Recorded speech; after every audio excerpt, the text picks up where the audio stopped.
సరే, మొన్న మనము గురువుగారు చెప్పిన పాఠాలే చూసుకుంటే కనుక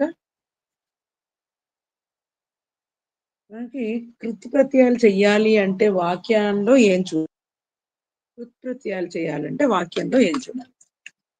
ఎవరు చెప్తారు? ఎవరు చెప్పగలరా? కృత్యాల్లో సమర్థత రావాలి, ఇందులో కృత్యప్రత్యయం చెయ్యొచ్చు అని ఉందనుకోండి, ఏం చూడొచ్చు? ముందు సమర్థత ఉందా? ఆ రెండు పదాలు కలిపి ఒక పదం చెయ్యొచ్చా?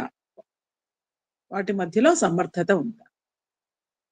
ఈ సామర్థ్యం కూడా రెండు రకాలు అని చదివాము. వ్యపేక్ష సామర్థ్యము, ఏకార్థీ భావ సామర్థ్యము. వ్యపేక్ష సామర్థ్యము ఇప్పుడు మనకు వద్దు, ఆల్రెడీ గురుగారు చెప్పారు. ఏకార్థీ భావ సామర్థ్యం రావాలి. అంటే ఏమిటి? పఠతి సహ, చదివేవాడు. పాఠక, అవునా? వంట చేసేవాడు. పచతి సహ, పాచక. సరే, పచ్చ ధాతువు ఏమైపోయింది? పాచక అయిపోయింది. అంటే పచతి సహ లేదా పచతి ఇతి, ఇలా రెండింటిని కలిపి ఏమైపోయింది? రెండింటిని కలిపితే ఏమైపోయింది? ఒకటే ఒక అర్థం వచ్చింది, ఒకటే ఒక అర్థం వచ్చింది, ఒకటే భావం వచ్చింది. దాన్ని ఏకార్థి భావం అంటారు. సో ముందు అది చెక్ చేసుకోవాలి, ఫస్ట్ అది చెక్ చేసుకోవాలి. ఆ తర్వాత మనం చేసుకున్న విగ్రహ వాక్యము సరిపోతుందో లేదో మళ్ళీ అందులో చెక్ చేసుకోవాలి. ఆ విగ్రహ వాక్యం మనం చేసుకున్న దాంట్లో మనము విగ్రహ వాక్యం మళ్ళీ అందులో ఇమిడితే కరెక్ట్ గా అర్థం మారకుండా ఉందా లేదా చెక్ చేసుకోవాలి. అది చాలా ఇంపార్టెంట్. సో ఈ ప్రక్రియనంతా కూడా మనము వృత్తి అంటాం. ఈ ప్రక్రియని అంటే ఒక రెండు శబ్దాల యొక్క కలయిక వల్ల ఒక కొత్త శబ్దం వస్తా ఉంటే దాన్ని వృత్తి అంటాం. ఈ వృత్తి చేసేటప్పుడు మనం ఇవన్నీ చూసుకోవాలి. ఏమేం చూసుకోవాలి? మొదట్లో సమర్థత ఉందా చూసుకోవాలి. సమర్థతలో కూడా ఏకార్థి భావం ఉందా చూసుకోవాలి. అలాగే ఆ విగ్రహ వాక్యం సరిగ్గా ఉందా చూసుకోవాలి. నెక్స్ట్ అసలు సూత్రం ఏమైనా చెప్తా ఉన్నా, ఆ సూత్రం ఉంటేనే మనము ఈ కృత్ప్రత్యంని పెట్టాలి. నెక్స్ట్ ఏంటి? అసలు పూర్వం ఇది వాడబడిందా? ఐదవ భాగం ఏంటి? ఐదవ అంశము నేను ఇష్టం ఉంటే చేస్తాను, లేదా అలానే ఉంచేసుకుంటాను. ఇవన్నీ చూసుకోవచ్చు. ఇప్పుడు అక్కడ ఒకటే పదం, రెండు పదాలని కలిపి ఒకటే పదం చేయగల సామర్థ్యం ఉంది. అప్పుడు ఈ ప్రక్రియనంతా కూడా వృత్తి అంటారు. ఈ వృత్తి అన్న మాట మనము ఎక్కడెక్కడ చేస్తాము? కృత్ ప్రకరణంలో చేస్తాం, వెతుక్కుంటాం ఒక వాక్యంలో. కృత్ ప్రకరణములో చేస్తాము అంటే ఒక వాక్యంలో రెండు పదాలని కలిపి మనము ఒక పదం కింద చెయ్యొచ్చా? మనకు తెలుసు, సమాసంలో చేస్తాము. సీతాయాహ పతి, సీతాపతి అని చేస్తున్నాం, అది సమాసం. సో అక్కడ సమర్థ్యం ఉందా లేదా చెక్ చేసుకున్నాం. సో సీతాయాహ పతి, రెండు భాగాలు ఉన్నాయి. సీతాయాహ వేరు, పతి వేరు, రెండు భిన్న భిన్న అర్థాలు ఇస్తున్నాయి. ఆ రెండు కలిపి ఏమవుతోంది? సీతాపతి అన్నప్పుడు పేరులో సీత ఉన్నప్పటికీ ఎవరు అర్థం ఇస్తోంది అక్కడ? రాముడు అని చెప్తాను. అది సమాస వృత్తి ఉన్నట్టు. మాతాచ పిత అని అన్నాం అనుకో, మాతాచ పితాచ అని అన్నాం. రామశ్చ లక్ష్మణశ్చ అని అంటాం, అవునా? సో ఇక్కడ మాతాచ పితాచ రెండిని కలపచ్చా? కలపచ్చు. అప్పుడు పితరౌ అని అంటున్నాం. అందులో సామర్థ్యం ఉంది వాటి మధ్య. అప్పుడు అది ఏకశేషీ వృత్తి ఉన్నట్టు అక్కడ అర్థం. ఇలా మనము చెక్ చేసుకోవాలి వృత్తి అనేది. సో కృత్తు ప్రకరణం చెయ్యాలి అంటే ముందు మనము వాక్యంలో 2 పదాల మధ్య సామర్థ్యం ఉందా? వృత్తి అంటే ఏమిటి? పరార్థాభిధానం. అంటే కొత్త పదం రావడం, కొత్త శబ్దం రావడం. ఇది మనము చర్చించుకుందాం. ఇప్పుడు కృత్తు ప్రత్యయంలో ఒక విశేషం ఉంది. కృత్ ప్రకరణం చేసేటప్పుడు 2 గమనించాలి మనం. ఒకటేమిటి అంటే ధాతువుకి డైరెక్ట్‌గా మనము కృత్ ప్రత్యయం చేసి ఒక కొత్త శబ్దాన్ని సృష్టించొచ్చు. ధాతువుకి డైరెక్ట్‌గా అంటించేసి. కానీ కొన్ని సందర్భాల్లో దాని ముందున్న పదం కూడా అవసరం. అంటే దానికి సంబంధించిన అప్పుడు కృత్ ప్రత్యయాన్ని అంటించి అప్పుడు శబ్దాన్ని సృష్టించుకుంటాం. ఉదాహరణకి పచతి ఇతి ఏదైతే వండుతుందో దాన్ని పాచక అంటారు. ఈ పచతి అనేది పచతి ప్లస్ ఇతి కలిపితే మనకి ఏమవుతోంది? పచతి ఇది ఏదైతే వండుతుందో, ఏదైతే వంట చేస్తుందో అని తీసుకోవచ్చు. అది పాచక. కర్త అర్థంలో మనము నుల్ ప్రత్యయం పెట్టచ్చు అని నుల్ తృచౌ అన్న సూత్రం ఇంకా మనం నేర్చుకోలేదు కానీ దానివల్ల పెట్టచ్చు అని తెలుస్తాం. పాచక అని పెట్టుకున్నాం. ఇక్కడ ఏముంది? పచ్చ అనేది ఏమిటి? అది ఒక ధాతువు. అంటే శబ్ద రూపం కాదది. ఐ మీన్ పదం కాదది. సో పదం కాని దాన్ని శబ్దం అని కూడా అనొచ్చు. అదొక శబ్దం. నూల్ అనేది కూడా ఒక ప్రత్యయం. దానికి ఎటువంటి అర్థము ఉండదు. పచ్చ ధాతువు కూడా ఎటువంటి అర్థము ఉండదు. క్రియావాచిని పదాలు చేస్తే తప్పితే దానికి ఎటువంటి అర్థము ఉండదు. కాబట్టి పచ్చ అనేది కూడా పదం కాదు. నూల్ అనేది కూడా పదం కాదు. సో పదం కాని వాటిలో మనం శబ్దాలు అనొచ్చు. సో ఇక్కడ 2 శబ్దాలు కలిపి పాచక అయ్యాయి. ఈ పాచక అనేది పదం కాకపోయినప్పటికీ ఎందుకంటే అది ప్రాతిపదికం. సుప్పులు గాని తింగలు గాని చేరిస్తేనే పదం అవుతుంది. సో ఈ పాచక అనేది గంధాన్ని పొంది ఇక్కడ ఏమవుతోంది? పదగంధం అంటే పదగంధ అంటే ఏమిటంటే డైరెక్ట్ గా మనము ధాతువుగా అంటిస్తాం.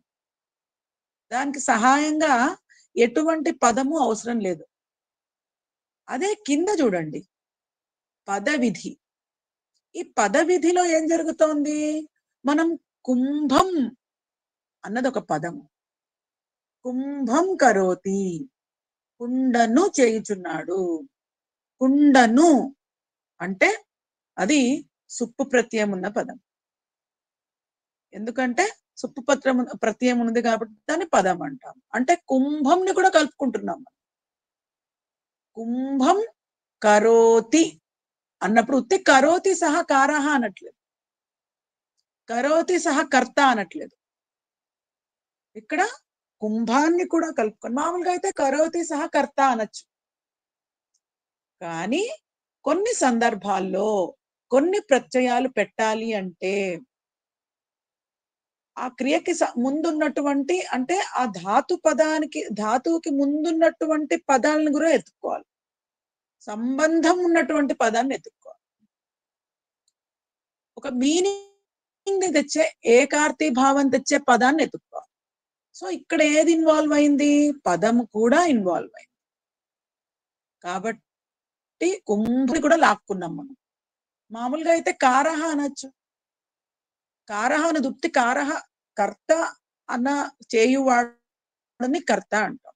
ఎక్కడన్నా కూడా కారహ అని విన్నాము మనం విడిగా? కారహ అని వినలేదు.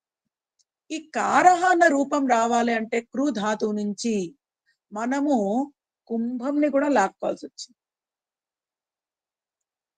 ఓకే, అలా మనం చదివే ఒక 50% వాటిల్లో మనము ఎక్స్ట్రా పదాలను కూడా లాక్కుంటాం.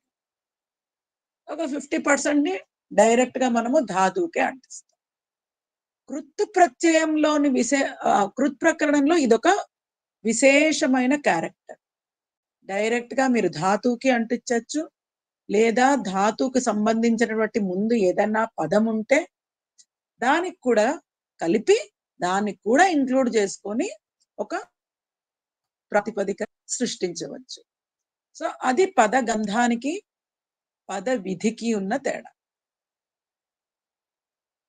ఓకే, సో మనం చెప్పుకున్నాం వాక్యంలో పద గంధం ఉందా, పద విధి ఉందా చూసుకోవచ్చు. ఏకార్తి భావం వచ్చిందా, రెండిటి వల్ల ఒకటే అర్థం, రెండిటి కలిపితే విడివిడి అర్థాలు కాకుండా ఒకటే పదం క్రియేట్ అవుతోందా, ఒకటే శబ్దం వస్తోందా,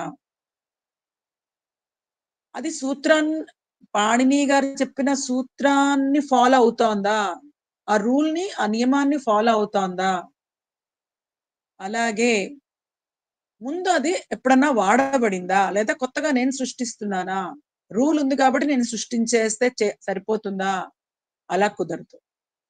అలాగే అల్టిమేట్లీ డెసిషన్ మనది.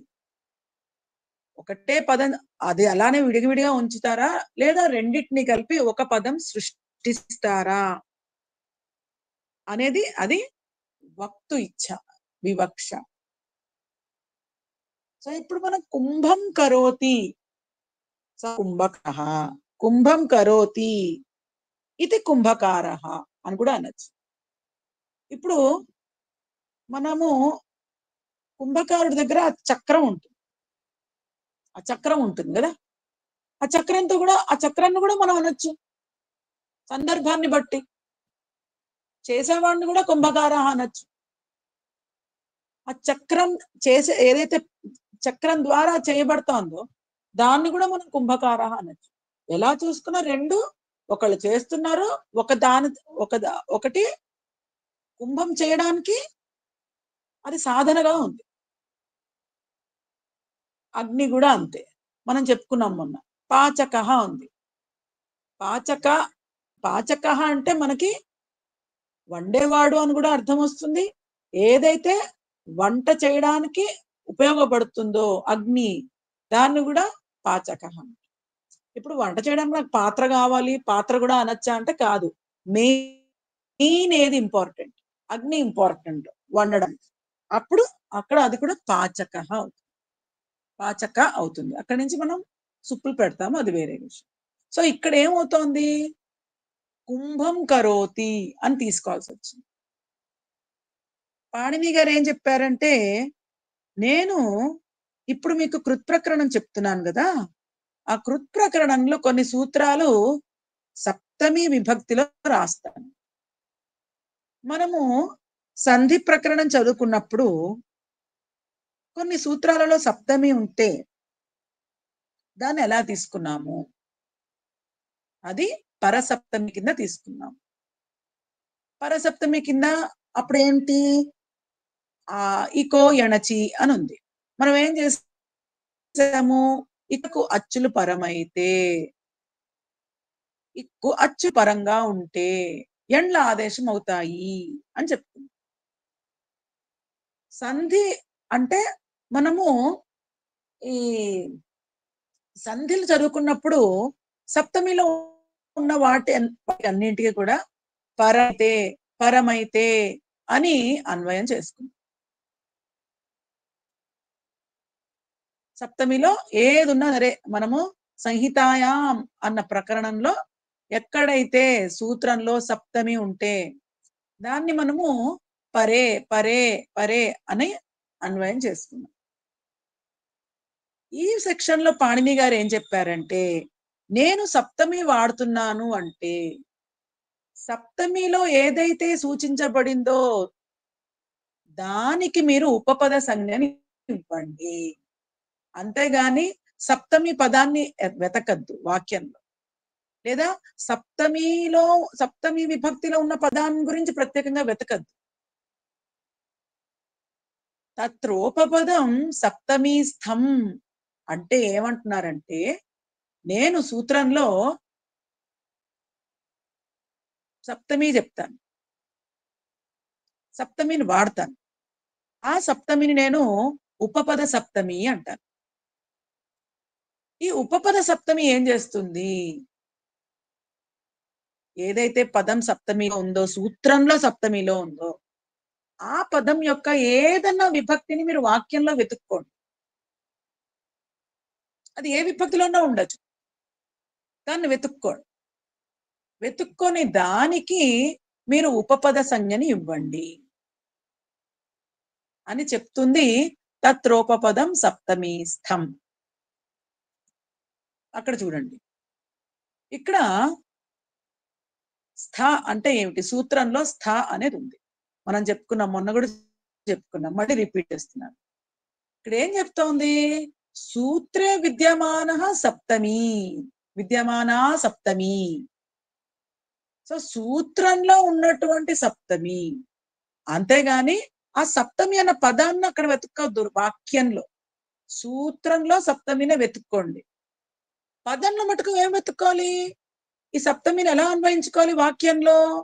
అంటే సూత్రంలో సప్తమి విభక్తిలో ఏది చెప్పారో ఆ పదం ఎక్కడన్నా వాక్యంలో కనబడిందా చూసుకోండి. దానికి మీరు ఉపపద సంజ్ఞని ఇవ్వండి అని చెప్తున్నారు.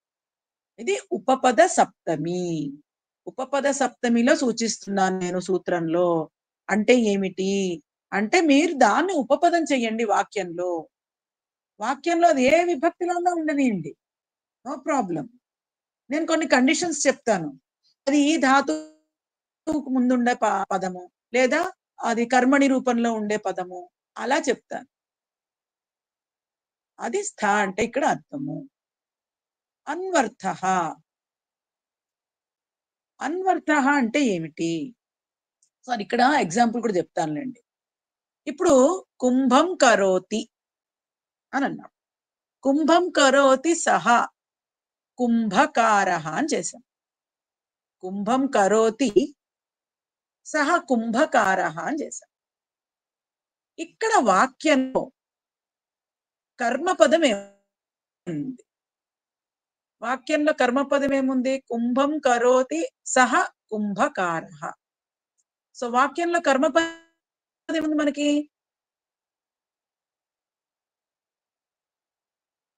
కుంభం. కుంభం అనేది మనకి కర్మణిలో. కాబట్టి మీరు దానికి ఉపపద సంజ్ఞను పెట్టుకోవాలి. అప్పుడు అటువంటి ఉపపదం ఉంటే అప్పుడు మీరు అణ్ ప్రత్యయం వస్తుంది అని చెప్పే సూత్రమే కర్మణ్యన్. నగరం కరోతి సహ నగరకారః. నగరం కరోతి సహ నగరకారః అని చెప్పాలి. ఏం వెతుకుతారు అప్పుడు అందులో? నగరం కరోతి సహ నగరకారః అంటే కర్మపదాన్ని వెతుక్కోవాలి. ఎందుకు? కర్మణి అణ్. కర్మణ్యన్ అన్న సూత్రం ఏం చెప్తుంది? కర్మణి. కర్మపదాన్ని వెతకండి. దానికి ఉపపద సంజ్ఞని ఇవ్వండి అని చెప్తాను. సో కర్మణి అంటే ఏమిటి? కర్మపదములో ఉన్నదానిని ఆ వాక్యంలో వెతుక్కోండి. దానికి ఉపపద సంజ్ఞని ఇవ్వండి. ఉపపద సంజ్ఞ ఇచ్చిన తర్వాత దానికి ఆ ధాతువుకి దాని పక్కన ఉన్న ధాతువుకి మీరు అణ్ ప్రత్యయం పెట్టండి అని చెప్తోంది కర్మణ్యన్న సూత్రం. సో కర్మణ్యన్న సూత్రం ఏం చెప్తుంది? ఆ సూత్రాన్ని అప్లై చేస్తే కనుక మీరు ఎక్కడైతే కర్మపదం ఉందో వాక్యంలో దానికి మీరు ఉపపద సంజ్ఞని ఇవ్వాలి. అంతేగాని కర్మణి అన్న పదాన్ని వెతుక్కోరు. కర్మపదము ఏదైతే ఉందో దానికి ఇవ్వండి అని చెప్తుంది. ఇప్పుడు ఉద్యానం పాలయతి. ఉద్యానం పాలయతి సహా అని ఉంది. అప్పుడు ఏమంటారు? ఉద్యాన పాలకః. ఉద్యానం ద్వితీయ విభక్తి పదమా కాదా? కర్మపదమా కాదా? అది వెతుక్కోవాలి. సో కర్మణ్యన్ ఏం చెప్తుంది? మీరు కర్మపదం వెతుక్కోండి. మీరు ఏకార్తి భావం వచ్చింది వాక్యంలో. సో ఉద్యానం పాలయతి సహ ఉద్యాన పాలహ అని చెయ్యాలి. సో ఏకార్తి భావం వచ్చేసింది. ఇప్పుడు సూత్రాలు అప్లై చేయడం మొదలు పెట్టాలి. సో కర్మణ్యన్ అని చెప్తుంది. కర్మణ్యన్ ఏం చెప్తుంది? మీరు కర్మ పదాన్ని వెతుక్కోండి వాక్యంలో. ఓకే, పా ఉంది. పా అనేది పారక్షణే అన్న ధాతువు ఉంది. సో దానికి మీరు అన్ ప్రత్యయం పెట్టుకోండి. అప్పుడు మీకు ఉద్యాన పాలకః అని వస్తుంది అని చెప్తుంది. పూర్వః సరతి, పూర్వః సరతి, పూర్వసరః అవుతుంది. ఇది ఏ సూత్రంతో అవుతుంది? సరతి అనేది మనకి ధాతువు తెలుసు. ధాతువు నుంచి మనకి క్రియాపదం వచ్చింది శృగతౌ నుంచి. పూర్వః అని ఉంది. దాని ముందు పదం ఏంటి? పూర్వః. మరి ఇక్కడ కర్మపదం లేదు కదా. పూర్వః సరతి దగ్గర కర్మపదం లేదు. అప్పుడేం సూత్రం అప్లై చేయాలి? పూర్వే కర్తరి. సో పూర్వే, పూర్వే ఏ విభక్తిలో ఉంది? సప్తమి ఏకవచనంలో ఉంది. మరి పూర్వః సరతిలో పూర్వః అన్నదానికి అది సప్తమిలో లేదు. అయినా దానికి ఉపపద సంజ్ఞని ఇవ్వాలి. ఆ ఉపపద సంజ్ఞని ఇచ్చిన తర్వాత మీరు పూర్వః అన్నదాన్ని కూడా కలుపుకొని అప్పుడు పూర్వ సరహ, ముందు నడిచేవాడు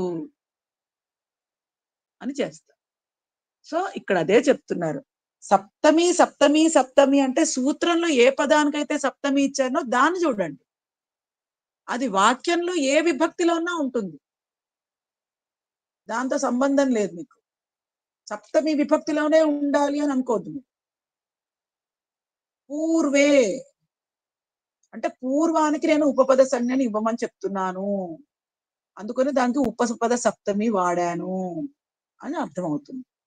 అప్పుడు పూర్వః సరతి అన్నప్పుడు ఈ పూర్వః అన్నదానికి ఉపపద సంజ్ఞనిచ్చి దాన్ని తీసుకెళ్లి సరతిలో కలిపి మళ్ళీ మనము ఏం చేస్తాము? పూర్వ సరహ అని పెడతాం. ఇది ఈ తత్రోపపదం సప్తమి స్థం చెప్పే సూత్రం అన్నమాట. ఇది చాలా ఇంపార్టెంట్ సూత్రం. ఎందుకంటే ఉపపద సంజ్ఞలు చాలా చేస్తాం. ఉపపద సమాసాలు, ఉపపద సమాసాలు ఎక్కడి నుంచి వచ్చాయి మనకి చెప్పాలి అంటే? ఒక విధంగా ఉపపదం నుంచే వచ్చాయి. ఉపపదం వాడాలి, ఇంక్లూడ్ చెయ్యాలి మనం. ఓకేనా?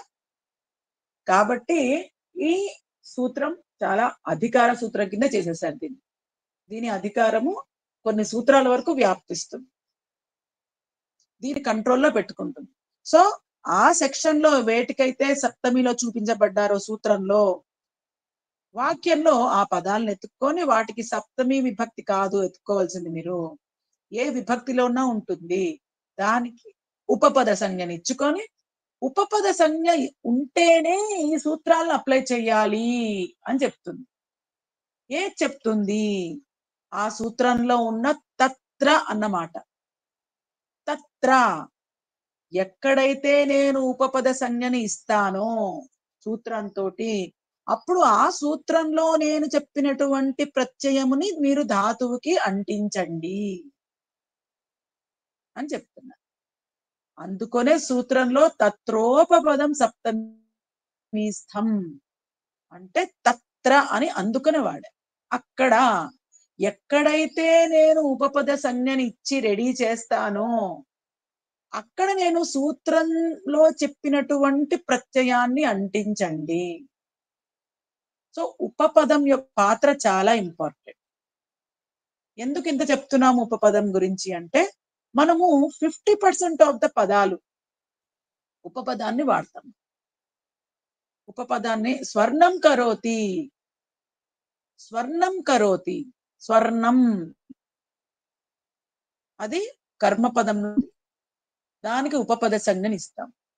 ఆ ఉపపద సంజ్ఞ ఉంటేనే దాన్ని మనము కృత్ప్రత్యయం చేయడానికి కలుపుకుంటాం. అందుకనే ఈ ఉపపదం అనేది చాలా ఇంపార్టెంట్ టాపిక్. ఇక్కడ అన్వర్థ అంటే ఏమిటి? మీరు ఇంగ్లీష్ మీనింగ్ చూసుకున్నా సరే ట్రూ టు ద సెన్స్, అది ఏం చెప్తోందో అదే అర్థంలో తీసుకోవాలి. ఉపపదం, పదానికి అర్థంలో సామీప్యం ఉంటుంది, దానికి అర్థంలో సామీప్యం ఉంటుంది, దాన్ని అన్వర్థ అంటారు. అదే మనం చెప్పుకున్నాం సంజ్ఞాస్ ప్రకరణం ఉన్నప్పుడు అందులో కొన్నిటికి గుణ సంజ్ఞ వస్తుంది, వృద్ధి సంజ్ఞ వస్తుంది, లేదా ఘూ సంజ్ఞ వస్తుంది, లేదా నదీ సంజ్ఞ వస్తుంది అని చెప్పుకున్నాం. సో ఇక్కడ వృద్ధి, గుణ, నది అన్న పదాలకి యాక్చువల్ గా అవి ఏవైతే అర్థాన్ని చెప్తాయో ఆ పదాలకి అసలు సంబంధం లేదు. వాటికి ఆయన అలా పేరు ఇచ్చారు. అలాగే ఇక్కడ కూడా ఈ ఉపపద సంజ్ఞ అని వాటికి నామకరణం చేశారు. అనుకోకుండా వాటి యొక్క పర్పస్, వాటి యొక్క అర్థము మ్యాచ్ అయిపోయాయి.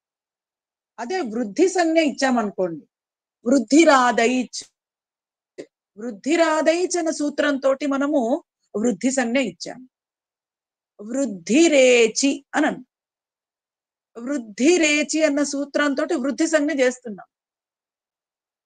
సో వృద్ధి సంజ్ఞ చేయడం అంటే ఏమిటి?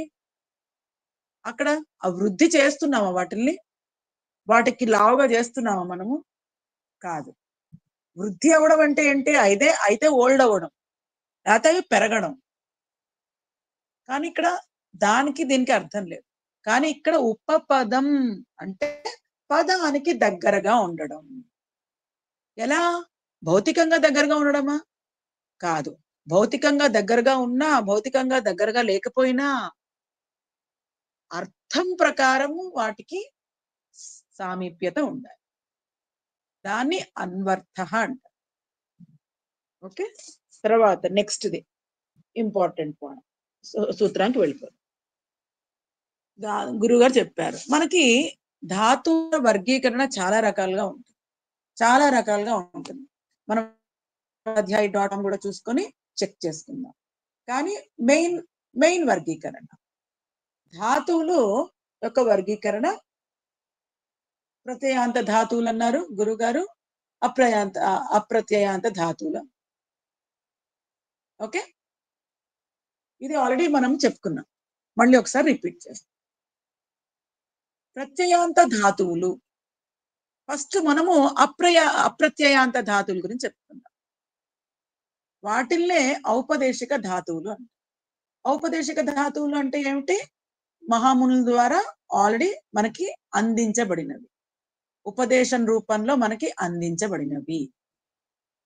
వీటికి మళ్ళీ మనము ప్రత్యయాలు అవి ఇవి జోడించి వాటి లైఫ్ ని ఎక్స్టెండ్ చేసి వాటిని ఇంకొంచెం ఎక్కువగా వినియోగించి వాటిల్ని ఆతిదేశిక ధాతువులు చేస్తాం. మనకి అందజేసింది ఓన్లీ ఔపదేశిక ధాతువులు. అవి పరిమిత సంఖ్యలో ఉన్నాయి, 2000 ఉన్నాయి. కానీ మనము వాటికి కొన్ని ప్రత్యయాలు యాడ్ చేసి అనంతమైన ధాతువుల్ని మనం సృష్టించవచ్చు. వాటిల్ని అలా సృష్టించబడినటువంటి ధాతువుల్ని ఆతిదేశిక ధాతువులు. వీటికే సనాద్యంత ధాతువులు అని కూడా అంటారు. ఎందుకు?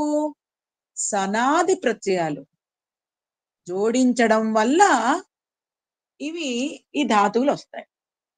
కాబట్టి వీటిల్ని సనాద్యంత ధాతువులు అని కూడా అంటారు. వీటిల్నే సుధాతువులు అంటారు, వీటిల్నే నామధాతువులు అంటారు. ఎందుకు? ప్రాతిపదిక నుంచి పుడతాయి, ప్రాతిపదికల నుంచి కూడా పుడతాయి కాబట్టి వాటిని నామధాతువులు అంటారు, లేదా సుబ్ధాతువులు అంటారు. సో ఆతిదేశిక ధాతువులకి సనాద్యంత ధాతువులు, లేదా నామధాతువులు, లేదా ఇంకేంటి సుబ్ధాతువులు అని పేరు. సుబ్ధాతువులు. ఔపదేశిక ధాతువులు ఓన్లీ అదొకటి, ఫస్ట్ పుట్టినవి. ఇవి కాకుండా మనకి సౌత్ర ధాతువులు, అవి ఎక్కడ ధాతు పాఠంలో మనకు కనబడవు. అవి అష్టాధ్యాయులో సూత్రంలో డైరెక్ట్ గా చెప్పబడతాయి. వాటిల్ని సౌత్ర ధాతువులు అంటారు. అవి ఒక 50 ఉన్నాయి. ఓకే. ఇప్పుడు మనకి ఈ ఔపదేశిక ధాతువుల మీదటే ఎక్కువ ప్రస్తుతం పని మనకి. ఔపదేశిక ధాతువులు అని అనేస్తున్నాం మనం. వాటిల్ని అప్పుడే ధాతువులు అనకూడదు. వాటిల్ని శబ్దాలనే మనము సంబోధించాలి. శబ్దాలు అని రిఫర్ చేయాలి. వాటికి క్రియా అర్థంలో పదాల్ని సృష్టించేటప్పుడే ధాతు సంజ్ఞ వస్తుంది. క్రియ సంబంధిత నామపదం కానీ లేదా క్రియాపదం కానీ సృష్టించేటప్పుడే వాటికి ధాతు సంజ్ఞ వస్తుంది. అప్పుడే వాటిల్ని ధాతువులు అన్నారు. అప్పటి వరకు వాటిని శబ్దాలు అనే అన్నారు. సో వీటికి ధాతు సంజ్ఞని ఎందుకు ఇస్తున్నాం మనము? క్రియాపదాలని సృష్టించాలి అంటేనే అప్పుడే వాటికి అదే శబ్దాలకి ధాతు సంజ్ఞ వస్తుంది. ఏ సూత్రంతో వస్తుంది? భూవాదయో ధాతవః. భూవాదయో ధాతవః చెప్తుంది. భూ వా మొదలగు శబ్దాలకు మీరు అష్టాధ్యాయి.com ఓపెన్ చేస్తే అక్కడ స్పష్టంగా ఉంటుంది. భూ వా మొదలగు శబ్దాలకు క్రియా అర్థంలో ధాతు సంజ్ఞ వస్తుంది. అప్పటి వరకు మనం వీటిని ధాతువులు అనడానికి లేదు. అది భూవాదయో ధాతవః చెప్తుంది. గురువుగారు మనకు చెప్పారు. భూవాదయో ధాతవఃలో ఎందుకు భూతోటి మొదలు పెట్టారు అంటే భూ ఒకటి వా ఒకటి రెండు మనకి రెండు ధాతువులు. ఓకే. ఎందుకు మొదలు పెట్టారు అంటే మంగళప్రదం అన్న అర్థంలో ఒకటి చెప్పారు. అదేమిటి అంటే దానికి వివరణ ఉంటుంది. ఇంట్రెస్ట్ ఉన్న వాళ్ళు తర్వాత గురువు గారిని మనం అడగచ్చు. ఓకే. లేదా మన నీలేష్ గారి వీడియోలో చూస్తే క్లియర్ గా నీలేష్ గారు ఎక్స్ప్లెయిన్ చేస్తారు ఎందుకు దాన్ని అలా వాడారు అనేసి. ఓకే. సో భూవాదయో ధాతవః ఆ డెప్త్ లోకి మనం ఇప్పుడు వెళ్ళొద్దు. ఈ ధాతువుల్ని పలు రకాలుగా మనము విభజించవచ్చు. ఆ విభజన తర్వాత చూద్దాం. కానీ ముఖ్యంగా మనకు కావాల్సింది ఏది అన్ని ముఖ్యమైనవే. ఏది దాన్ని మనం ఇగ్నోర్ చేయడానికి లేదు. మనకి ధాతువులు 10 గణాల కింద విభజించబడ్డాయి. మళ్ళీ అంతర్గణాల కింద. అంతర్గణాలు. ఎందుకంటే గణంలో చాలా ఉంటాయి. ఆ గణంలో మళ్ళీ అంతర్గణాలు చేశారు. సబ్ డివిజన్ చేశారు. సబ్ డివిజన్ ఎందుకు చేయాల్సి వచ్చింది అంటే ఆ సూత్రాలు ఆ ధాతువులకన్నీ కొన్ని కామన్ సూత్రాలు ఉంటాయి. ఒకే కుటుంబంలో ఉన్న పిల్లలు వేరే వేరేగా బిహేవ్ చేస్తారు. సో పేరెంట్స్ వాళ్ళతోటి డిఫరెంట్ గా వ్యవహరిస్తారు. ఇక్కడ కూడా అంతే. మనకి 10 గణాలు ఉన్నప్పటికీ మళ్ళీ అందులో కొన్ని ధాతువులు వేరేగా వ్యవహరిస్తాయి వేరే సూత్రాల వల్ల. అందుకొనే మళ్ళీ అంతర్గణాలు కూడా చేయాల్సి వచ్చింది. ఉదాహరణకి మనము వచిస్వపి యజాదీనాం అని ఒక భూసంజ్ఞ ధాతువుని మనం చదువుకున్నాం. ఒక సూత్రాన్ని మనం చదువుకున్నాం. వచిస్వపి యజాదీనాం. యజ్ ఆదీనాం అంటే యజ్ మరియు ఆ యజ్ అంతర్గణంలో ఉన్న ధాతువులకి ఈ సూత్రం వర్తిస్తుంది అని కొన్ని సూత్రాల్లో అంతర్గణ ఉల్లేఖనం కూడా ఉంటుంది. కాబట్టి ఈ ధాతువులు మెయిన్ గణాల కింద విభజించబడతాయి. గణాల్లో మళ్ళీ అంతర్గణాలు కూడా ఉంటాయి. అష్టాధ్యాయి.com లో మనకి స్పష్టంగా అది కనబడుతుంది. ప్రత్యయాంత ధాతువు. ప్రత్యయాంత ధాతువులు మనం చెప్పుకున్నాం. అంటే ఏమిటి? మనం సృష్టించుకున్న ధాతువులు. ఔపదేశక ధాతువులు మహర్షులు ఇచ్చినటువంటి ధాతువు. ప్రత్యయాంత ధాతువులు మనకిచ్చినటువంటి ధాతువులకి మనము కొన్ని ప్రత్యయాలు జోడించి మళ్ళీ ధాతువుల్ని సృష్టించుకున్నాం. వాటిల్నే ప్రత్యయాంత ధాతువులు, ఆతిదేశిక ధాతువులు అంటారు. వీటికి కూడా డైరెక్ట్ గా ధాతు సంజ్ఞ వస్తుందా? రాదు. వాటికి కూడా సనాద్యంతా ధాతవః అన్న సూత్రంతో, అంటే ఏమిటి, సన్ ప్రత్యయము అంతముగా గల వాటికి, అటువంటి వాటికి, ఓకే, అటువంటి ధాతువులకి ధాతు సంజ్ఞ ఇవ్వండి అని చెప్తుంది ఈ సూత్రం. ఇది కూడా ధాతువుకి ధాతు సంజ్ఞా సూత్రమే. భూవాదయో ధాతవః కూడా ధాతు సంజ్ఞా సూత్రమే. అంటే 1, 3, 2 అన్నది కూడా ధాతు సంజ్ఞా సూత్రం. 3, 1, 32 కూడా ధాతు సంజ్ఞనిచ్చే సూత్రం. కిందది ఏం చేస్తుంది, 3, 1, 3, 2 ఏం చేస్తుంది, మనం ఏవైతే మనకు అందజేసిన ధాతువులు ఉన్నాయో వాటికి సనాది ప్రత్యయాలు అంటించి మన ఓన్ గా ధాతువుని సృష్టిస్తాం, శబ్దాన్ని సృష్టిస్తాం. ఆ శబ్దానికి క్రియా అర్థంలో, గమనించండి, క్రియా అర్థంలో ధాతు సంజ్ఞ వస్తుంది. కాబట్టి మనకి కృదంత ప్రకరణంలో, అలాగే తింగంత ప్రకరణంలోనే ఈ ధాతు సంజ్ఞ వస్తుంది. అదే మనము వేరే వాటిల్లో ప్రాతిపదిక సంజ్ఞ వస్తుంది, దానికి సంబంధం లేదు. సో ఈ 2 సెక్షన్స్ ఒక సెట్ లాగా చదవాలి. కృత్ ప్రకరణము, తింగంత ప్రకరణము ఒకలాగా జరగాలి. కృదంత, త్రిగంత ఒక సెట్ లాగా చదివితే మనకి సింక్ అయిపోతుంది. సో ఈ ధాతు సంజ్ఞ అనేది వచ్చేది కేవలం ఈ 2 ప్రకరణాల్లోనే. తింగ్ ప్రకరణము, కృదంత ప్రకరణం, తింగంత ప్రకరణము, కృదంత ప్రకరణం, వీటిల్లోనే వస్తుంది ధాతు సంజ్ఞ అనేది. తర్వాత ఈ సనాద్యంత ధాతువుల యొక్క సనాది ధాతువుల యొక్క సూత్రాలు మనకి 3:1:5 నుండి 3:1:30 వరకు. మనకు తెలుసు సనాది ప్రత్యయాలు 12 ఉన్నాయి ప్రత్యయాలు. సో వాటి గురించి ఎక్కడ ఉల్లేఖించబడింది అంటే 315 నుంచి 3130 వరకు చెప్పబడింది. సో ధాతుకి సనాది ప్రత్యయం జోడించి ధాతువు చేయొచ్చు, లేదా ప్రాతిపదిక కూడా సనాది ప్రత్యయం పెట్టి ధాతువు చేయొచ్చు. మళ్ళీ ఆ ధాతువుకి మళ్ళీ మనము తింగులు పెట్టి క్రియాపదం చేయొచ్చు. మొత్తం కనెక్షన్ ఎస్టాబ్లిష్ అయిపోతుంది. అలా ఎంత పొడుగు ధాతువు అన్నా మనం క్రియేట్ చేసుకోవచ్చు, కానీ సూత్రాల నియమాల్ని మనం పాటించాలి. సో ఎలా చెయ్యొచ్చు అన్నదంతా కూడా గురువు గారు మనకి వారి టెక్స్ట్ లో ఇచ్చారు, నోట్స్ లో. మనం చెయ్యొచ్చు. ఇక్కడ చూస్తే గనక ధాతువులకి కొన్నే అంటుకుంటాయి. ధాతువులకి కొన్ని ప్రత్యయాలు, మనకున్న 12 ప్రత్యయాల్లో ధాతువులకు అంటుకునేవి ఎన్నున్నాయి? 1, 2, 3, 4, 5, 6. సో అలా డివైడ్ చేసుకోవచ్చు. 6 ధాతువులకు అంటుకుంటాయి, 6 ఏమో ప్రత్యయాలకు అంటుకుంటాయి. క్లియర్? సో సనాద్యంత ధాతవః, గురువు గారు మొన్న అడిగారు, సనాదయ ధాతవః భూవాదయో ధాతవః లాగా ఇక్కడ సనాదయ ధాతవః అని ఎందుకు అనలేదు అంటే అదే చెప్పుకుంటున్నాం మనము. సన్ ప్రత్యయాలు అంటించాక వచ్చేవి సనాద్యంతాలు.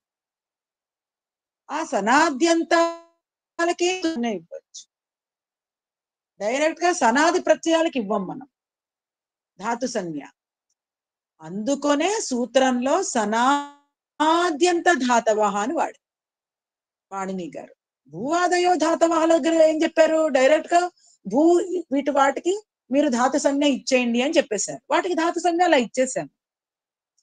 కానీ సనాది ప్రత్యయాలు అంటుకున్న ప్రత్యయాంత ధాతువులకి మనము సనాద్యంత ధాతవః అని వాడాము. సనాద్యంత అని ఎందుకు వాడాము? సన్న ప్రత్యయాలు అంతంలో ఉండాలి. సనాది ప్రత్యయాలు అంతంలో ఉండేటువంటి ధాతువులే లేదా ఆ ప్రాతిపదికలకే అవిచ్చితంగా సనాద్యంతాలు అయి ఉండాలి. సన్ ప్రత్యయాలు చివరిలో ఉండాలి. అటువంటి వాటికే మనము ధాతు సంజ్ఞని ఇవ్వగలము, అక్కడి నుంచి క్రియాపదాలు సృష్టించగలము అని చెప్తుంది కాబట్టి సనాద్యంతా ధాతవః అని చెప్తుంది. ఇంట్రెస్ట్ ఉన్న వాళ్ళు మనకి సేమ్ నీలేష్ గారి దాంట్లో చాలా స్పష్టంగా ఆయన ఒక పావుగంట సేపు దీని గురించి వివరించారు. సో సారం ఏమిటి అంటే ఎందుకు అంతః అనేది గ్రహించాలి ఈ సందర్భంలో అంటే అందుకు అవి అవి అంతముగా గల వాటికే ధాతు సంజ్ఞని మనం ఇవ్వగలము కాబట్టి సూత్రంలో వారు రాసేటప్పుడు సనాద్యంత ధాతవః అని రాశారు. ఇప్పుడు అది ఒక రకమైన విభజన. వాటి యొక్క మూలాన్ని బట్టి ఎక్కడి నుంచి పుట్టాయో అన్న దాన్ని బట్టి మనము అది ఒక విభజన చేసుకుంటాం. ధాతుల్ని అనేక విధాలుగా డివైడ్ చేయొచ్చు. ఎందుకంటే దాని ఆధారంగా సూత్రాలు మనం యాడ్ చేసుకొని ఈజీగా పదాలను సృష్టించవచ్చు లేదా కృదంతాలను సృష్టించవచ్చు. క్రియాపదాలను సృష్టించవచ్చు లేదా కృదంతాలను సృష్టించవచ్చు. అంటే క్రియతో కూడిన నామపదాలను సృష్టించవచ్చు. ఇప్పుడు చూడండి మనం ధాతువులు మనందరికీ తెలుసు. సకర్మక ధాతువులు ఉన్నాయి, అకర్మక ధాతువులు ఉన్నాయి, ద్వికర్మక ధాతువులు కూడా ఉన్నాయి. ఎలా మనం ఐడెంటిఫై చేయాలి తెలుసు.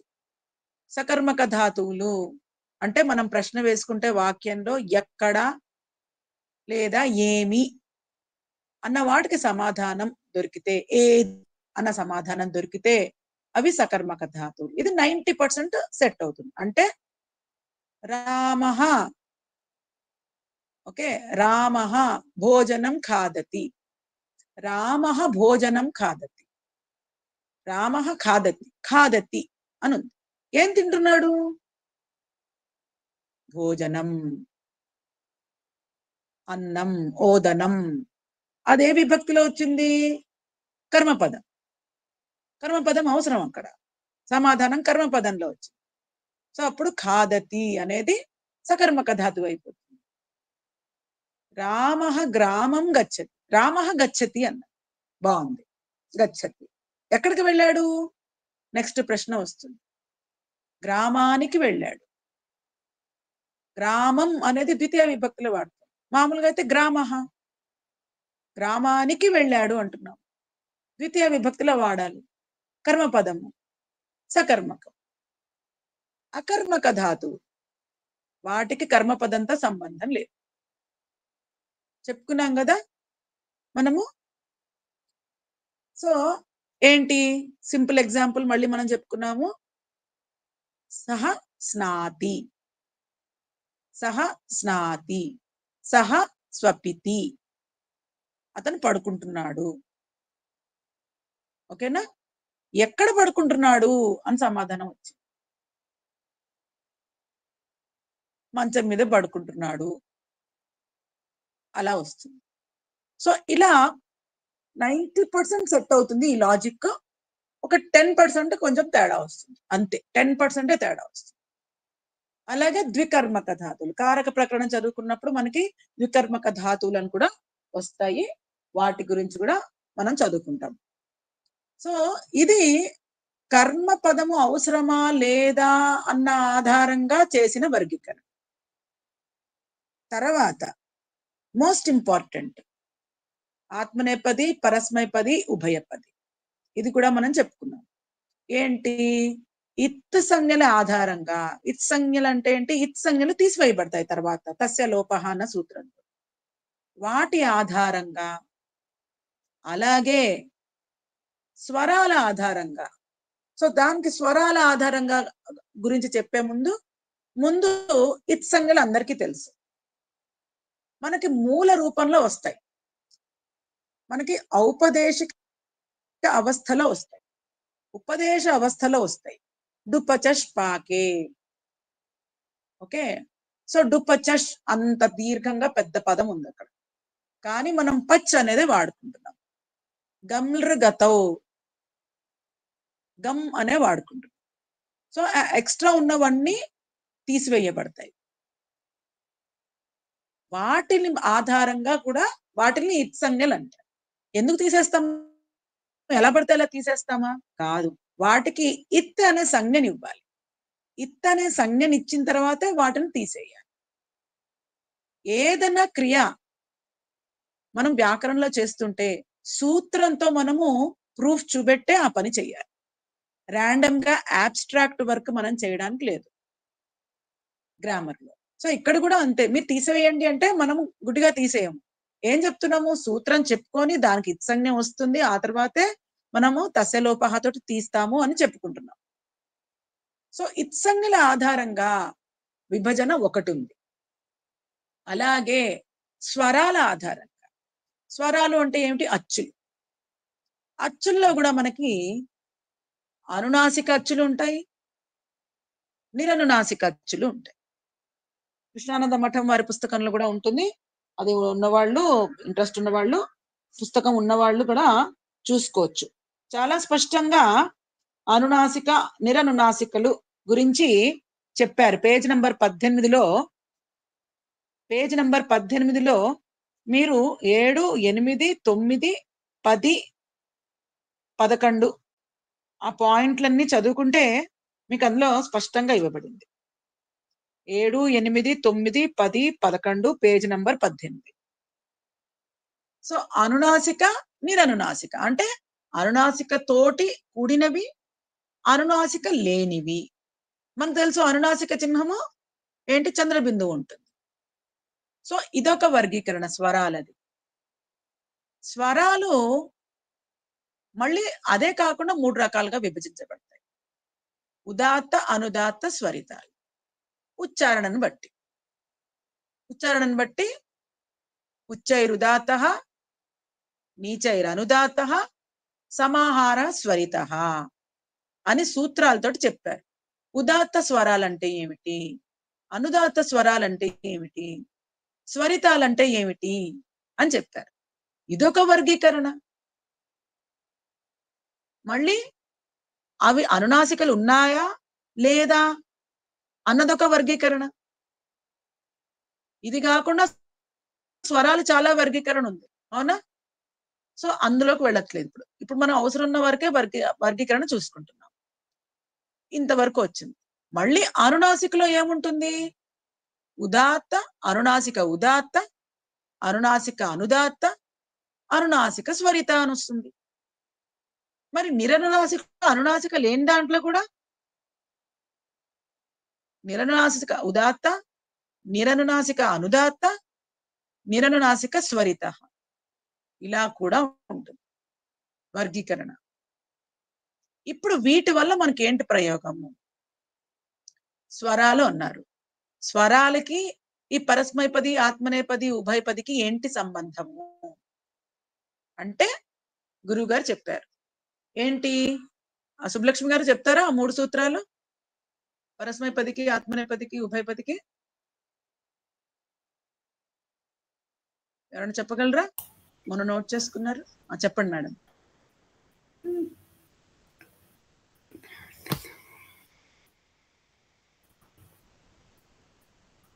పరస్మైపది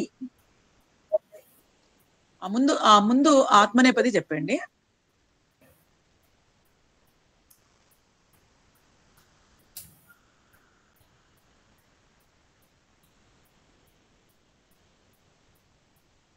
శ్రీదేవి గారు మీరు ఏమైనా చెప్పగలరా? సుబ్బలక్ష్మి గారు చూసుకుంటున్నారు పాపం. సరే, అనుదాత్తనిత ఆత్మనేపదం, అనుదాత్తనిత ఆత్మనేపదం అంటే ఏం చెప్పారు ఇక్కడ, అనునాసికతో కూడిన అనుదాత్త స్వరం ఉన్న, అనునాసికతో కూడిన అనుదాత్త స్వరం ఉన్న, లేదా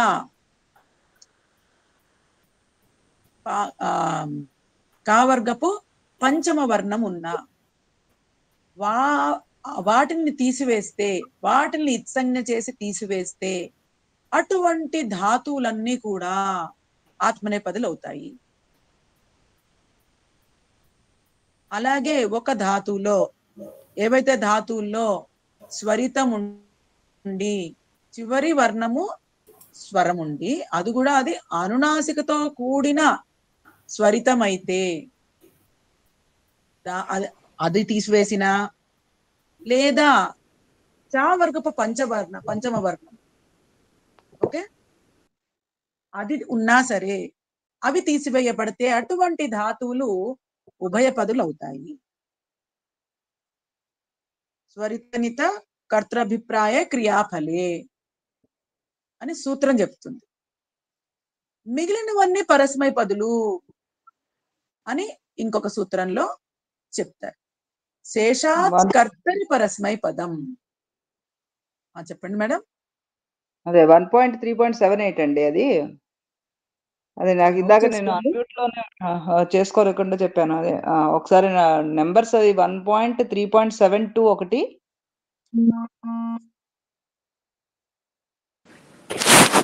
1.3.12 అనుదాత్తంగిత ఆత్మనేపదం, 1.3.72 స్వరితంగితః కర్తృభిప్రాయే క్రియాఫలే, 1.3.78 శేషాత్ కర్తరి పరస్మై. అంతే అంతే. ఓకేనా? సో ఈ సూత్రాలు మనకి చాలా ఇంపార్టెంట్. ఎందుకు? ఈ సూత్రాల వల్లే మనము అది పరస్మైపదయా ఆత్మనేపద ఉభయపదయా మనం నిర్ధారించగలం. నెక్స్ట్ పరస్మైపదిలో ప్రత్యేకంగా కర్తరి అని అన్నారు. ఈ పాయింట్ కూడా మనం చర్చించుకుందాం.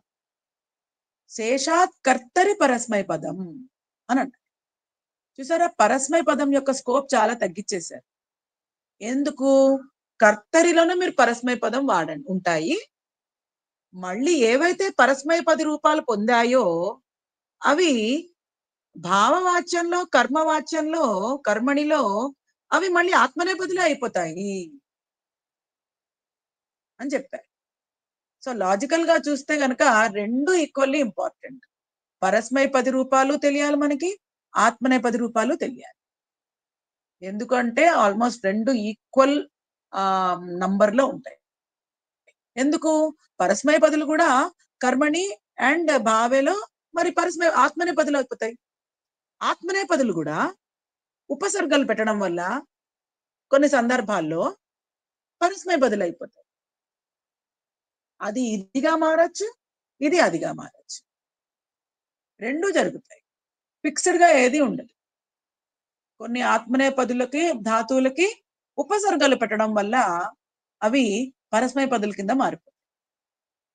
సో ఫిక్స్డ్ స్ట్రక్చర్ ఏమీ లేదు. మూల ధాతువు ఒకటే ఫిక్స్డ్ గా ఉంటుంది. పైగా వీటికి ఆత్మనేపది పరస్మైపది అని ధాతువులు అంటామా?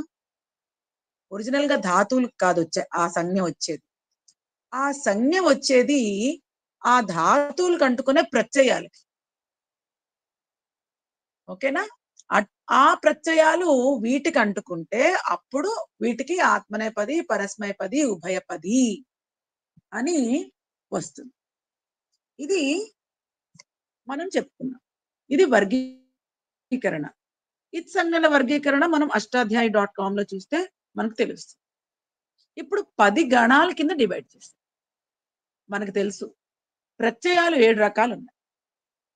అందులో తింగ్ ప్రత్యయాలు ఉన్నాయి, కృత్ ప్రత్యయాలు మనం చదువుకుంటున్నాము. అలాగే వికరణ ప్రత్యయం. ధాతువుల వర్గీకరణ ఏ ఆధారంగా జరిగింది? ఈ వికరణ ప్రత్యయం ఆధారంగా జరిగింది. ఇది మనల్ని క్రియాపదాల నిర్మాణంలో వెంటాడుతుంది. అలాగే కృదంతాల్లో కూడా వెంటాడుతుంది. ఈ వికరణ ప్రత్యయాలు వెంట వస్తూనే ఉంటాయి. కాబట్టి ఈ వర్గీకరణ ఎలా గుర్తుపెట్టుకోవాలి మీరు అంటే 10 గణాల్లో క్రమం మార్చకూడదు. గుర్తుపెట్టుకోండి. మనము గణాలని కంఠస్థం చేసేటప్పుడు ఆ క్రమంలోనే కంఠస్థం చేయాలి. ఫస్ట్ బాదిగణం, ఓకే, తర్వాత అదాదిగణం. ఏ పుస్తకంలో చూడండి ఆ క్రమం మిస్తుంది. అది చాలా ప్రాముఖ్యత ఉంది. ఆ క్రమానికి చాలా ఇంపార్టెన్స్ ఉంది. అది కూడా ఎందుకో చెప్తాను నేను. వాదిగణం ఫస్ట్ది, రెండవది అదాదిగణం, ఓకే, మూడవది జుహోత్యాదిగణం, నాలుగవది దివాదిగణం, ఐదవది స్వాదిగణం, 5, 6 తుదాది తుదాది గణం. రుద్ధాది రుద్ధాది 7 రుధాది 7 తనాది 8 క్రియాది తనాది 8 క్రియాది 9 9. చురాది 10 ఈ క్రమంలోనే కంఠస్థం చేయాలి. ఓకేనా? దానికి ఒక ఇది కూడా శ్లోకం కూడా ఉంది, చెయ్యొచ్చు. ఇప్పుడు వాదిగణం. ఈ వికరణ ప్రత్యయాలు ఎన్ని? వికరణ ప్రత్యయాలు ఈ ధాతువుల యొక్క సంబంధంలో 7 ఉన్నాయి. మనకి గణాలు 10 ఉన్నాయి, కానీ 7 ఉంటాయి. ఓకేనా? 7 ఉంటాయి. అవి చూద్దాం మనం. అందులో మీరు గమనిస్తే గనక అంత డెప్త్ లోకి వెళ్ళనులేండి, అప్పుడే కొంచెం కన్ఫ్యూజ్ అవుతారు. ఫస్ట్ వాదిగణం చూస్తాం. వాదిగణంలో మనం చూస్తే గనక షప్ అన్న ప్రత్యయం యాడ్ అవుతుంది. షప్ అన్న వికరణ ప్రత్యయం యాడ్ అవుతుంది. ఆ షప్ అన్న వికరణ ప్రత్యయంలో మనము ఏం చేస్తాము? షప్ అన్నది యాడ్ అవుతుంది. ఇక్కడ మనం ఒరిజినల్ గా వికరణ ప్రత్యయాలు దీనికి సంబంధించి 7 ఉన్నాయి. మనకేమో గణాలు 10 ఉన్నాయి. ఈ ప్రశ్న వస్తోంది మనకి, ఏమిటి ఇది అంటే ఏమిటి అంటే, పాణిని గారు ఏం చెప్పారంటే కొన్ని గణాలకి వాటి యొక్క విశిష్ట ప్రత్యయాలను ఇచ్చేశారు. ఓకే, కొన్ని గణాల కంటే 6 గణాలకి పాణిని గారు ఏం చేశారంటే వారి యొక్క విశిష్ట ప్రత్యయాలని ఇచ్చేశారు. ఇచ్చేసి ఇంకొక 4 మిగిలాయి. వాటిలో ఏంటంటే రెండిటికి వికరణ ప్రత్యయము లోపిస్తుంది. అసలు వికరణ ప్రత్యయం లోపిస్తుంది. అది అదాది గణము, జుహోత్యాది గణం. అంటే గణం నంబర్ 2 అండ్ గణం నంబర్ 3. సో వీటికి అసలు ఎటువంటి వికరణ ప్రత్యయము ఇవ్వలేదు, అది లోపిస్తుంది. సో 6, 7, 8 అకౌంట్ వచ్చేసింది. ఇప్పుడు వేటికైతే నేను ప్రత్యేకంగా విశేష వికరణ ప్రత్యయం ఇవ్వనో వాటికి మీరు షప్పుని కలుపుకోండి అని చెప్తారు. మళ్ళీ ఒకసారి రిపీట్ చేస్తారు. మనకి 10 ఉన్నాయి వికరణ గణాలేమో 10 ఉన్నాయి, వికరణాలేమో 7 ఉన్నాయి. ఇందులో 6 గణాలకి విశేషంగా వాటి విశిష్ట వికరణ ప్రత్యయాలు ఇచ్చేశారు. ఇంకా మిగిలింది ఏంటి? ఒక షప్పే. సో 6 గణాల్లో ఇంకా 4 ఉన్నాయి. 4గిట్లో రెండిటికి అసలు వికరణాన్ని లోపం చేసేసారు. రెండవ గణానికి మూడవ గణానికి అసలు వికరణం ఇవ్వలేదు, మాయం చేసేసారు. ఇంకా మిగిలిన 2 ఉన్నాయి. సింపుల్ గుర్తుపెట్టుకోవడం. మొదటి గణము 10వ గణం, మొదటి గణము 10వ గణం. వాటికే షప్ అనే వికరణ ప్రత్యయం వస్తుంది.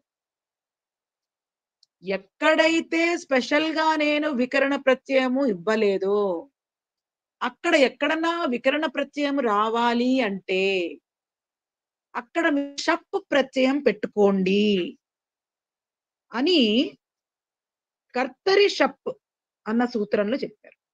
కర్తరి రూపాలలో మీరు కర్తరి షప్ అన్న సూత్రంలో ఎక్కడైతే నేను విశేషమైన ప్రత్యయాలు చెప్పలేదో, వికరణ ప్రత్యయాలు చెప్పలేదో అక్కడ వికరణ ప్రత్యయం యొక్క అవసరం పడితే మీరు డైరెక్ట్ గా షప్ తెచ్చుకోండి అని అన్నారు. అందుకనే మనము ఈ వాది గణంలో ఆయన ప్రత్యేకంగా ఈ వికరణ ప్రత్యయం ఉంటుంది అని చెప్పలేదు. సో దానివల్ల ఏం చేస్తాము? తద్వశాత్ ఏం చేసాం మనము? షప్ అన్న ప్రత్యయం పెట్టుకున్నాం, వికరణ ప్రత్యయం పెట్టుకున్నాం. కర్తరి రూపాల్లోనే వస్తుంది, గమనించండి. కర్తరి రూపాల్లోనే షప్ ప్రకరణం వస్తుంది. లేదంటే గనక భవతి యొక్క కర్మణి రూపం ఏంటి? భూయతే. కరెక్ట్, భూయతే వస్తుంది. సో ఇది కర్తరిలోనే ప్రవర్తిస్తుంది. ఇది గమనించండి, ఇంపార్టెంట్. కర్తరి షప్పు, కర్తరి రూపాల్లోనే మీరు అప్లై చేయండి వికరణ ప్రత్యయాన్ని అని చెప్తారు. అందుకనే వికరణ ప్రత్యయాలు మీకు కర్తరి రూపాల్లోనే తగులుతాయి. సో ఇలా మనకి భూ అన్న ధాతువు ఉంది, దానికి షప్ అన్న వికరణ ప్రత్యయం తెచ్చుకోవచ్చింది. ఎందుకు? మనం తింగులు చేర్చాలంటే వికరణ ప్రత్యయం రావాలి. దీని యొక్క ఆనుపూర్వి చేశాం, వర్ణ విచ్ఛేదం చేస్తాం. ష అ ప ఉంది. సో ఏమైంది? ఈ పకారం పోయింది, ఈ షకారం పోయింది. మీకు ఆ సూత్రాలు తెలుసు, లషక్వ తద్ధితే అండ్ హలము తస్య లోపహతో పోయింది, అకారం మిగిలింది. ఈ వికరణ ప్రత్యయంలో అకారం ఒకటే మిగిలింది. అప్పుడు భూ ప్లస్ ఆ ప్లస్ తి. ఇప్పుడు ఏమైంది? ఇది మనకి సార్వధాతుక ఆర్ధధాతుకయోహో అన్న సూత్రం వల్ల ఏమవుతుంది? ఇది ఇక్కడ ఉన్న ఊకారం కాస్త భో అవుతుంది, గుణం ఆదేశం అవుతుంది. మనం చదువుకున్నాం, భో అవుతుంది. భోకి పక్కన ఆ ఉంటే ఏమవుతుంది? Very good. ఏచో అయ్యి అయ్యి. సో భవతి అవుతుంది. ఇలా మనము వికరణ ప్రత్యయాలు మనకి తెలియాలి, ఏ గణము తెలియాలి. ఎందుకంటే గణం యొక్క ఇంపార్టెన్స్ ని బట్టే మళ్ళీ సూత్రాలు కూడా ఉంటాయి. సో మనకి 10 సూత్రాలలో 10 గణాలలో గుర్తుపెట్టుకోండి, 1, 4, 6, 10 వీటి యొక్క సూత్రాలు ఒకలాగా ఉంటాయి. తర్వాత తింగులు అంటుకునే సూత్రాలు, ఇది ఒక గ్రూప్ కింద చేసుకోండి. మిగిలినవన్నీ ఒక గ్రూప్ కింద డివైడ్ చేసుకోండి. అది గుర్తుపెట్టుకోండి. ఓకే, మళ్ళీ ఒకసారి చెప్తాను, ఒక 5 minutes ఇవ్వండి. సో వికరణ ప్రత్యయంలో మీరు డివైడ్ చేసుకోవాలి, అదంత అంగాలు అనదంత అంగాలు. ఒకసారి స్పీడ్ గా చూపెట్టేస్తాను, మీకు అర్థమైపోతుంది. ఇక్కడ వాది గణంలో వికరణ ప్రత్యయం సూత్రము 3168. దానివల్ల దీనిలో షప్పు ప్రకరణ షప్ అనే వికరణ ప్రత్యయం వాడుతుంది. అదేమైపోతుంది? భూ ప్లస్ ఆ ప్లస్ తి అవుతుంది, భవతి అని వచ్చింది. దివాది గణం, ఈ గణం దివాది గణం. దివాది గణం యొక్క సూత్రము 3169. 3169 ఈ సూత్రం ఏం చెప్తుందంటే, ఆ గణంలో ఉన్న వాటికి నేను షన్ అనే వికరణ పెడతాను. షన్ ఎప్పుడైతే పెట్టామో దాన్ని ఆనుపూర్వి చేయండి, ఇలా వస్తుంది. నకారం పోతుంది, నకారం షకారం పోయి యా ఒకటే మిగులుతుంది. అందుకనే మనం ఏం చేస్తాము? దీవ్యతి, తీవ్యతి ఇలాంటివి వాడతాం. యతి దివాదిభ్య ష్యన్. నెక్స్ట్ వచ్చేసి మనకి వేరేది, రేపు కంటిన్యూ చేసుకుందామా? క్లాసులు ఉంటాయి అందరికి, కంప్లీట్ చేసేనా? ఓకే అండి, ఓకే అండి, కంప్లీట్ చేసే ఇచ్చండి. ఓకే, చేసేస్తాను. రికార్డింగ్ ఉంటుంది, ఇంట్రెస్ట్ ఉన్న వాళ్ళు తర్వాత వినండి. ఎగ్జిట్ అయిపోయిన క్లాసెస్ ఉన్న వాళ్ళు. సరే, వాది గణం ఇది. ఇప్పుడు దివాది గణంకి సూత్రం అది. నెక్స్ట్ వచ్చేసి అందుకనే దివ్ ప్లస్ యా మిగిలింది, తి మిగిలింది. ఆ తర్వాత ఇంకొక సూత్రం వల్ల అది దీవ్ అయింది, దీర్ఘం అవుతుంది. అది మనము క్రియాపదాల నిర్మాణం అప్పుడు మనం తింగంత ప్రకరణ జరుగుతున్నప్పుడు తెలుస్తుంది. తుదాది గణం, తుదాదిభ్య షహ 3177. ఈ సూత్రము ద్వారా తుదాది గణంలో ఉన్న అంటే కొన్ని గణాల కొన్ని ధాతువులకి షహ అనేది వచ్చింది. ఆ షహ వికరణం ప్రత్యయం వచ్చిన వాటిలన్నిటినీ ఒక పోగు చేశారు. ఆ పోగు చేసి తుదతి అన్న దాంతో స్టార్ట్ చేశారు కాబట్టి తుదాది గణము, దేనికైతే తుద్ అనేది ఆదిలో ఉంటుందో అని ఆ మొత్తం గణాల్ని ఆ మొత్తం ధాతువుల్ని తుదాది అని పెట్టారు. ఆ గణానికి పేరు 31771. ఇక్కడ కూడా మీరు గమనించండి, ష అన్న దానికి మనము ఆనుపూర్వి చేసి షకారం తీసేస్తే అకారమే మిగులుతుంది. సో ఇక్కడ కూడా అంగము అకారంతో, హ్రస్వ ఆకారంతో ఉన్న అంగమే. అలాగే చురాదిభ్య సత్యాపపాశ రూప వీణ తూల శ్లోక సేనాలోమ ఇంత పెద్దది ఉంటుంది. త్వచ వర్ణ చూరాదిభ్య నిచ్. ఓకే, సో ఈ సూత్రం ద్వారా చురాది గణాల యొక్క వివరణ ఇవ్వబడింది.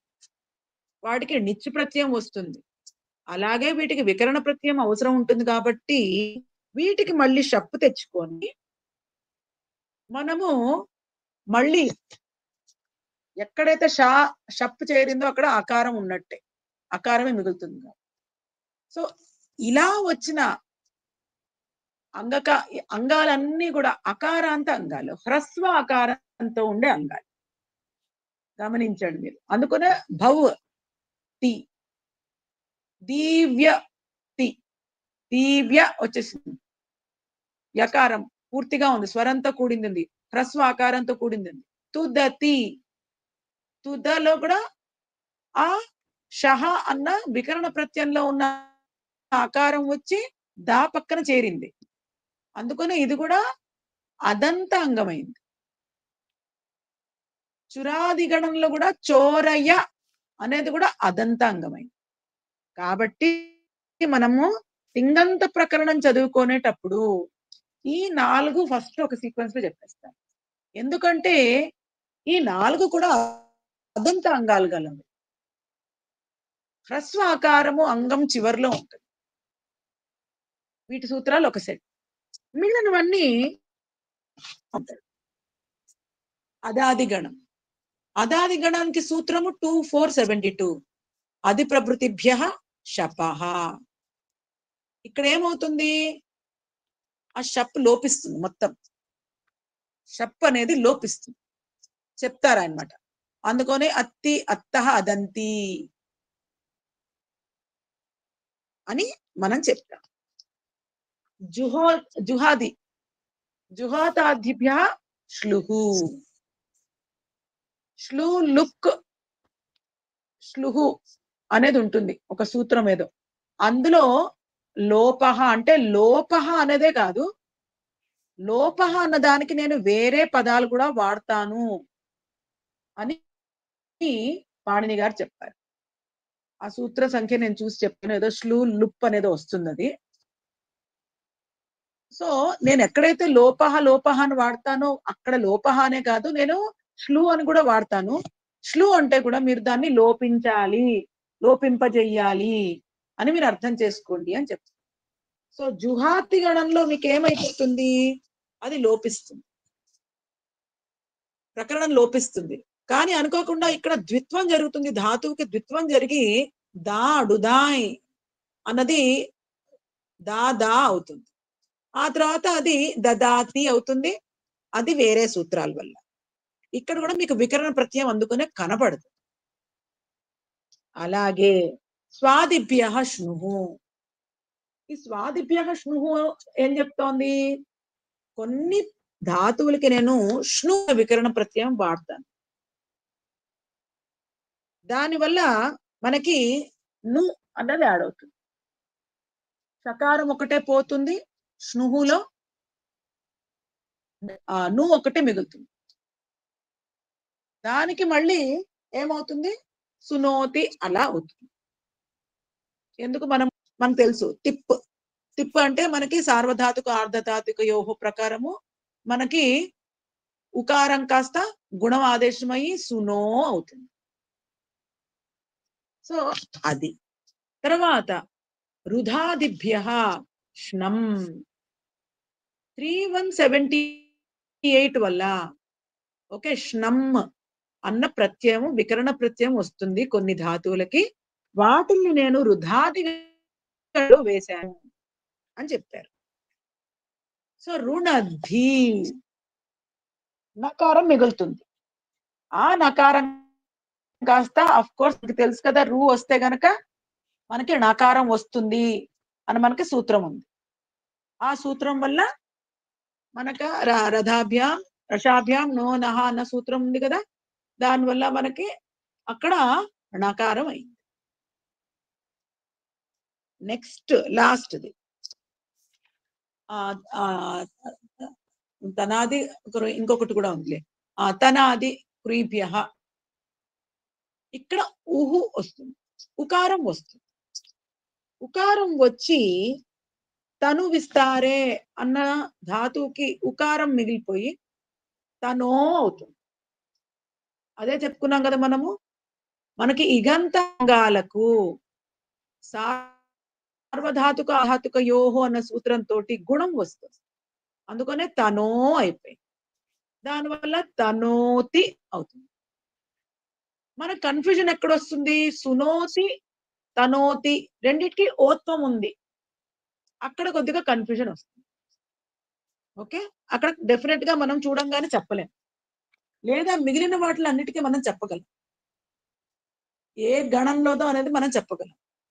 ఈ సబ్జెక్ట్ మీద మనకు నాలెడ్జ్ వస్తే మనము ఆటోమేటిక్ గా చూడంగానే ఇది ఏ గణం అనేది 70% ధాతువులకు మనం చెప్పగలం. క్రాదిభ్య స్నా, వీటికి షకారం పోయి నా అనేది మిగులుతుంది. అదే రషాభ్యాం నోనహ అన్న సూత్రంతో కొన్ని సందర్భాల్లో అక్కడ రేప ఉంటే, రేప శబ్దం ఉంటే కనుక అది నా అవుతుంది. సో అందుకనే దుక్రీ ద్రవ్య వినిమయే అన్న సూత్రంలో మనము మన ధాతువులో క్రీణాతి క్రీణీత క్రీణంతి అని చదువుకుంటాం. ఈ గణాలు మనకు తెలిస్తే ప్రత్యయాలు కూడా తెలిసిపోతాయి.